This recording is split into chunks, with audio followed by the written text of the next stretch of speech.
So, a very good morning to everybody, and once again, a very warm welcome to our series of Business Spotlight interviews. My name is Ron Maycock, and I am the owner of Action Coach Castleford and also Business Performance UK.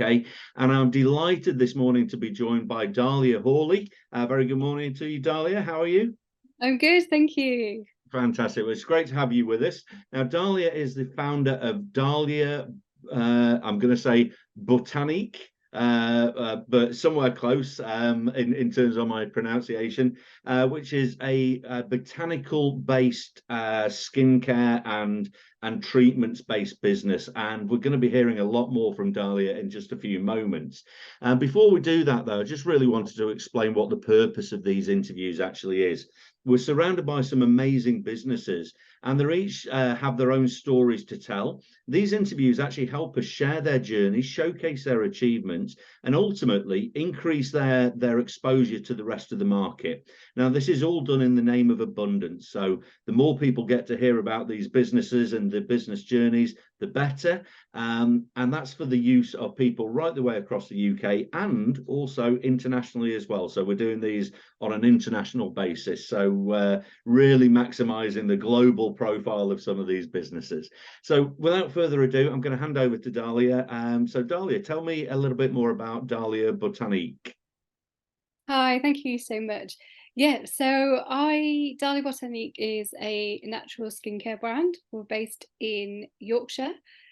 Started in lockdown after I moved home, gained a garden, realised how much I love gardening, but it was affecting my skin quite a bit from being outdoors. You know, I'm someone quite outdoorsy, and I wanted to create skincare products for people like me who needed to sort of invest in products that helped kind of repair and restore the effects of sort of weather damaged skin. And through lockdown, I ended up doing a couple of skincare courses, and from there realised that a lot of the wildflowers that I was growing in my garden were also being studied in my skincare course. I was like, brilliant, you know, I want to look at combining the two. So that's how kind of Dalia Botanique formed. So taking the idea of the botanicals we grow in our gardens and using them in skincare. Brilliant. And you said it's sort of skincare products, and that was plural. So typically, what kind of products are you actually doing? Quite a lot of different ones. So we've got facial oils, cleansers, and body oils. We just launched a hand cream earlier this year, and we've also got shampoo bars as well. And at the moment, I'm in the process of developing solid scrub bars as well. So after you've been outdoors, you're quite muddy. They're really, really good at cleaning the hands and the nails as well. So that's kind of heading into the future. Excellent. And what's your sort of supply chain looking like? Well, you said that you noticed that you were growing some of these at home. I'm guessing as it scales up, then unless you've got a huge garden with all the right herbs and different sort of plants and everything, you're going to be running out. So where else are you getting supplied from? Yeah, so I would love to use botanicals from my garden, but to make them safe for skincare use, they have to go through like a processing process in order to make sure that they're clean and things like that and dried properly and extracted. Unfortunately, don't have the machinery for that. Maybe one day. So a lot of my suppliers are based in the UK. I've got about three that have their own farms, and so they grow all the herbs. So lunaria, borage, and white poppy are grown in the UK, and then they have a processing site on their farm, so Mhm. they can extract the oils from the seeds of the botanicals they grow. Even lavender, rosemary, and thyme as well come from a farm down near Norfolk, and the lunaria, poppy, and borage come from sort of just a bit further down south as well. The it may be the same one. Is it? It's not the lavender one down at Heacham by any chance that you used down sort of North Norfolk? It's called Naturally Thinking. I don't know if that's Don't know. the I no, I know sorry, there's a massive my lavender geography is farm not actually on route just before you get to sort of Hunstanton and could just the other be. side of Kings Lynn. So Yeah, yeah, yeah, it's synonymous with farming down there anyway. So yeah, yeah. one of a number, but there we go. So and once you've actually got the supplies, then what's the setup? Are you making all the products yourself? Are you subcontracting certain products out to different sort of supply partners? How does that work? Yeah, so I started initially making everything myself. And what I've started to do slowly is look at outsourcing as I grow. So I've got a partner that makes my shampoo bars, and because she makes them herself, we use the same similar recipe, so I know that I can trust her with mine. So I've started outsourcing that to her. The base for my hand cream is from a supplier, purely because I don't have the sort of laboratory set up to produce water-based products, because you have to yeah, basically, like, the only way you can do that really is if you have a laboratory, because you have to have it, good manufacturing process, like a clinical site, to make sure there's no risk of cross-contamination. So it is quite complicated. So for me, it just makes more sense to kind of bring that in, and then I use the base of that to formulate the hand cream. But the rest of the products are made all by me at the moment at home. So Uh-huh. Excellent. And what's your sort of main channels in terms of selling the products then? How are you getting those essentially to market? So at the moment, online, so I've got my own Shopify site. I also have a few listings on Etsy, because that's where I started during Mhm. lockdown, and I found that really, really worked for me. I sell in two retail spots, so for, an indie shop that's actually on the high street in Leeds city centre, which is amazing, and York High Street as well, which is fantastic. Also at the art house in Wakefield, so that's like a sort of art studios and a shop, so that does really well there. I also do a lot of markets as well, so I started doing markets last Christmas. um, Mhm. it went down really, really well, so I thought, right, okay, keep doing that. And actually, like, markets are some of my favorite sort of channels, because I find that people, when it comes to skincare, people just they want to they want to try the products, they want to hold the bottle, they want to smell it, they want to see how it feels in their skin. And so I find sometimes selling face to face like that actually is really, really beneficial, because people really enjoy kind of seeing who's behind the brand, and actually like exploring the products and learning about the products as well. So yeah, I think markets, I'm definitely going to be doing more markets this year leading into Christmas. Uh-huh. And do Seeing you, do you see that sort of, you may have already done this, but do you see this leading into, I'll call them festivals, but festivals and shows, so Great Yorkshire Show or whatever it may be, certain festivals that are orientated around, and it might be, I'm not going to say sort of the food festivals, but yeah, there's things that they have at Harwood House, and where they have a festival of whatever, and it's all to do with nature or products or whatever it may be. So is that the sort of the channel that you'd like, as increase exposure with the ultimate ambition of having access to this on the high street, in more high streets, or what's the sort of model for growth? yeah, no, definitely, I'd like to. At the moment, I was looking at trade shows earlier this year, and like the Great Yorkshire Show, but there's a very high cost Hmm. for those for trading there, but also setting up for a trade stall and buying everything in for that. So I was a bit like, oh, it's a difficult one, like, where do I invest money? Probably next year I'll look at doing more trade shows, maybe even international ones. This year I kind of stuck to the more local markets, Yeah. because I found that actually I did some big commercial ones at Christmas, and I found that I didn't sell as well compared to when I did more local ones. So I actually sold a lot more, but like money wise, at sort of more local, because I'm quite rural, I am. So I kind of Hmm. got my target customer there. And actually I found that I sold a lot, like triple what I would sell at the bigger commercial market. So Yeah. that's kind of where I've been focusing my area at the moment, on growing that, because I've got a good local customer base as well, Hmm. which is great. And then maybe next year sort of aim for bigger sort of trade shows for retail, and like you say, the Yeah, yeah. Great Yorkshire Show, some of the flower shows as well. If I think it's worth the investment. Mhm. So, yeah. And it's a safer channel, as you say. Some of the big commercial markets, some of the Christmas markets, and things like that. Yes, they're great to get into, Yeah. but they really are.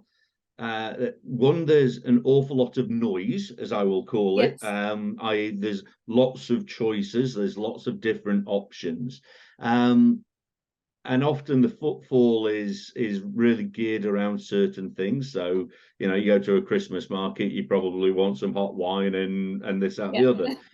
Yes, there's going to be the other things, but you're more likely to sell more Christmas decorations than you are, a product that is perhaps more Yeah. synonymous with outdoor life and being outdoors in the summer or something like that. Yeah. So it's picking and choosing and finding the right avenue for you. So, Yeah, um, absolutely. and the actual products itself. So the I'll not say the science behind it, because each thing has different properties, but botanics, what is the sort of differentiator with the products, that people will see actual benefits? What's in terms of skincare and things like that? What I don't say what are the claims, but what's the proof behind botanics being a great ingredient for that? I think for me, it's a proof, I suppose it's not, well, with Lunaria, the company that produced it ran a lot of studies on it. And so that produced like really, really good results in terms of people's appearance and skincare. Mhm. For me, the products that I've used have been known historically for having certain properties. So, like again, I keep referring to the facial oil, but things like borage, white poppy, they're really, really good for dry, damaged skin. Mhm. They're often used a lot in those type of products, or in isolation. Um, Also, coenzyme Q10, again, it's been quite a lot of, that's an antioxidant, and we have it naturally in our bodies, but over time, as we age, it sort of, you know, I might just have to get that. That's all right. Let's just Bear put with it on me. pause. So for the eagle eyes of you, you might just notice a quick glitch in there. Real life, we're obviously recording this, and Dalia is working from the home office today. So when things come to the door, sometimes we have to jump up and do the inevitable delivery. So, but we're just talking about the benefits, if you like, the proven benefits of botanics. So just elaborate a little bit more on that. Yeah, so I think I was talking about coenzyme Q10. So that's had a lot of studies. It's a natural antioxidant that we have anyway, but as we age, it's sort of, I suppose, we don't have as much of it anymore. So they reproduce it in the lab, and actually, it's really, really good for the skin. So again, it can really help repair and restore sort of the appearance of sun damage. So that's got a lot of kind of studies Mhm. backed up to it as well. So yeah, it's definitely a lot of the oils and the botanicals and the extracts have quite a long history of benefits. Yeah, yeah. Yeah. There's obviously some brands and some businesses out there that are either just using the botanic kind of name or having those as active ingredients within. Um, what are the biggest challenges, I guess, that you're facing as an industry? I mean, is there stuff that is concurrent across everything, or is it more unique to an early stage business breaking into that industry? I think in terms of early stages, definitely for one like me, it's staying, finding something that's completely unique. Hmm. If you're a big, big brand, you will probably have your own chemists, cosmetic chemists that will come up with new ingredients. You might have your kind of medical, there's people producing that have like doctors and chemists on there in their business, that are producing products and stuff. So, as a smaller business coming in, we can't access that level of intervention into our kind of formulating and coming up with ideas. Sometimes ingredients that are more specialized, kind of more unique, like extracts and things like that, produced often by big companies, and the minimum order quantities for these extracts Mhm. are, I mean, like coenzyme Q10, the bottle I get from that, that's a perfect example. Um, I can only order in 1 kg. I'm lucky that I split it with someone, because there's no way I could make that much last all year, because I only use like 2 grams, Yeah, yeah, yeah, yeah, ingredients. So that sometimes is quite a challenge. If you want some ingredients, there's constantly new, exciting, interesting ingredients coming on the market, but you can't often access them just because the minimum order quantity is so big. Very often you can get samples, but not all companies will send an indie brand samples because they want to send them to, I suppose, a big company or yeah, a yeah, yeah. laboratory. So sometimes you're quite limited in what you can use until you grow a bit, or you find a supplier that's happy to work with you. And I have met those kind of suppliers as well that have been quite great. Usually their samples are quite generous Mhm. size, so you can make them last a while. But yeah, I think that can be sometimes a bit of you're a bit limited on how much you can experiment, and what kind of extracts you can access really when you're starting out, I think. I'm guessing that the going to the farms direct is quite a good thing, because obviously for them, Yeah, especially if it's a relatively new um, decision to grow a certain plant, or whatever, or to extract things from certain plants, then they've got to prove it to the market as well. And yeah, they're probably struggling in terms of accessing into the big, sort of multinationals, or essence manufacturers, or whatever. and definitely. and actually, working with them at source is a great way of proof of concept, to make sure it works in the sufficient amount, and then say, right, okay, this is how much we'll be able to take from you, how many Yeah, crops you need to actually grow. yeah. So, and what's the ambition? So what's next for the business and for yourself? You've, as you say, you've had a almost a forced grounding into this. The lockdown and everything sort of forced your hand, and made you make a conscious decision. You're now starting to see that gaining traction. If I'm right, you've taken on a couple of either partners, or people working with the business as Yeah, well. So yeah, it's sort of grown past that first cusp. So what's the ambition? Where do you see this going, and through what channels? What would be the ideal next step for you? yeah. Well, there's quite a lot of things that I'm working on at the moment. So yeah, as you say, kind of increasing our partners. So I've got a fulfillment team, which are great. Um, I've got, I'm looking for social media partners, people to work with on that. So I'm trying to outsource now as much as I can, so I can focus on the strategic side of the business. Um, Next goal really is to look at bigger retail. So I want to look at getting into garden centres, and floristry places and things like that, where my target market is. Mhm. Also potentially looking at funding. So looking at, I'm in the process of trying to write a pitch deck for funders, hopefully maybe next year. And yeah, that's the two kind of main focuses really: retail and potential investment Mhm. opportunities. So Excellent. Well, it sounds like it's clearly a market that has yeah, huge traction, huge appeal. As I say, as long as you can get past the barriers to entrance to become one of the established businesses within that sector.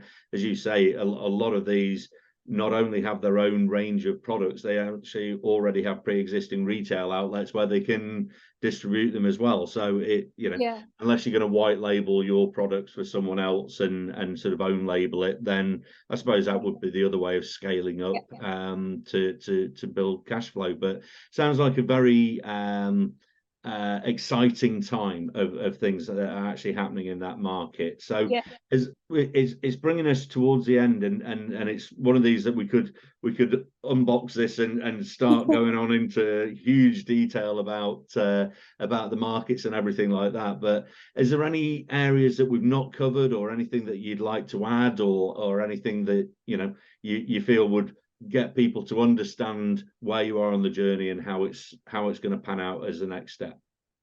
yeah. I think we've covered quite a lot. I think, definitely in terms of lessons learned, I think I'm learning some of the most important lessons now. And I think that starting to look at outsourcing, I think as a new business, start from this when you start, thinking of starting a business, start thinking about outsourcing already, because actually that really, really helps. And I found for me that's been such a huge benefit growing a team. A fulfillment company, for example, I always thought, and this is something I've been trying to shout to people about. I always thought, you're right, you have to have like thousands of orders, it's really expensive to have a warehouse space, all this kind of stuff. And actually a friend of mine recommended a fulfillment team down south, and you don't have to have loads of orders. You can be a small business like mine and still use a fulfillment team, and it's actually not that expensive. I just pay for postage, packing and picking. It saves me so much time, and actually I'm probably saving money because I can do a lot more a lot quicker in the space of time than what I was calculating. So I think that is really important, and I tell other businesses and they're like, oh my god, I thought you had to have like thousands of orders a day to be having a fulfillment team. And I'm like, absolutely not. And recently I was quite poorly, and came down with something, and having you don't think like when you can't work your business doesn't work either, but actually having this team, I had quite a lot of orders coming in and I didn't have to stress about it at all. It was brilliant. So if you're a product business, absolutely, and life happens when it's just you. It's one, it's lonely, and two, it's very fragile. If you are the single point failure within an operation, something happens to you, you go, God forbid, as a business owner, you went on holiday, and if it's just you, essentially everything stops. So you have a choice of cease the business or cease going on holiday. And it's not necessarily the choice that we should be left with when we've been brave enough to take the step into entrepreneurship and driving a great idea forward. And hats off to you that you've done that, and then you've seen the light of partnering with people at different levels to make this as pleasurable a journey as it can possibly be. Definitely. I think that's great advice for other people. So well, that does bring us to the end, unfortunately, of today's interview. Really would like to thank Dalia for sharing her journey and the journey of the company. And I say it does sound like it's the start of a very exciting journey. So thank you for sharing that. Excellent. Just a quick reminder, if you're watching this, if you're wanting to promote your business, if you're wanting to record your own spotlight interview, there'll be all details of how to get in touch, how to book yourself in, and we'd be delighted to welcome you along to really showcase what's going on in your world, your business as well. So the final thing just remains to be said. Big thank you again for Dalia for sharing. Really enjoyable, and thank you for everyone else who's been watching another of our business spotlight interviews. We'll see you soon. Take care.